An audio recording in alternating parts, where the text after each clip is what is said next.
আজ সকাল 6:30টায় ঘুম ভেঙেছে এই বৃষ্টির সাউন্ডে। অঝোরে বৃষ্টি পড়ছিল।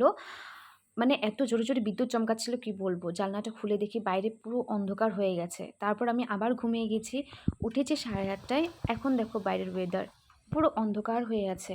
ভেবেছিলাম যে অনেক কাপড় কাচার আছে, তো সেই সমস্ত কিছু কাপড় আমি কেচে দিব আজকে যদি রোদ ওঠে, কিন্তু না, কোনো রোদের নামোনিশান নেই। তো যাই হোক, আমার জন্য আমি একটুখানি গরম জল করে নিলাম, গরম জল খেয়ে নিলাম। দেন ডাইরেক্টলি আমি স্নানে চলে গেছি। স্নান থেকে ফিরে এসে অফিস যাওয়ার জন্য আমি রেডি হয়ে নিলাম। আর অফিসে যাবার জন্য আমি যা, যা কিছু আমি মানে প্রয়োজন, যা, যা কিছু আমি কাপড় পরবো সমস্ত কিছু আমি এভাবে সবসময় বিছানার মধ্যে আমি রেডি করে নিই। তারপর আমি একে, একে রেডি হই। তারপর আমি যেহেতু কি আমি কালকে বলেছিলাম যে কিনা আমি টিফিনে চিড়া আর হচ্ছে দই নিয়ে যাব, তো চিড়াটাকে আমি আগে একটু ভিজিয়ে নিয়েছি। তারপর আমার কালকে যে মাছের ঝোল ছিল সেই মাছের ঝোলটাকে দিয়ে আজকে আমি আমার সকালের খাবারটাকে কমপ্লিট করলাম। তো আমি আগে যদি আগের দিন রান্না করলে আমি পরের দিন এভাবে আমার জন্য থেকে যায়। তো আমি এভাবেই রান্না করে এভাবে আমি খেয়ে নিই।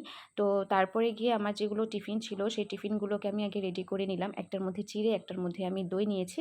তারপর বেরিয়ে গেলাম অফিসের জন্য। তো কেমন লাগছে আজকে আমাকে একটু বলে দিও। তো যাই হোক, অফিস থেকে ফেরার পথে দেখলাম যে আমাদের রেলিংগুলোতে খুব সুন্দর করে লাইট লাগিয়েছে। দেখতে বেশ ভালো লাগছে। দেন রুমে এসে আমি আমার কাপড়গুলো কাচার জন্য কি করেছি, কালকে ভেবেছি রোদ দিক যা দিক আমি কাপড় কাচবো। তো আমি কাপড়গুলোকে ভিজিয়ে নিলাম। দেন অফিস থেকে ফেরার পথে আমি একটু বাজারে গিয়েছিলাম কিছু জিনিস কিনতে। তো সেখানে গিয়ে আমি কি করলাম, একটুখানি খেজুরের একটা কৌটো নিলাম। আর সাথে কোল্ড ড্রিংকস। যেহেতু গরম, কোল্ড ড্রিংকস তো আমার সাথে থাকেই প্রায়। তো যাই হোক, তারপরে গিয়ে এখানের মধ্যে আমি সবজি বিশেষ সেরকমভাবে কিছু কিনিনি। জাস্ট ভেন্ডি কিনেছি একটুখানি, তারপর হচ্ছে বেগুন কিনেছি।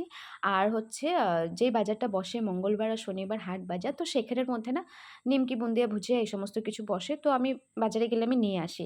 তো যাই হোক, সন্ধ্যের খাওয়াটা আমি এভাবে কমপ্লিট করে আজকের ভিডিওটা আমি এভাবেই শেষ করছি।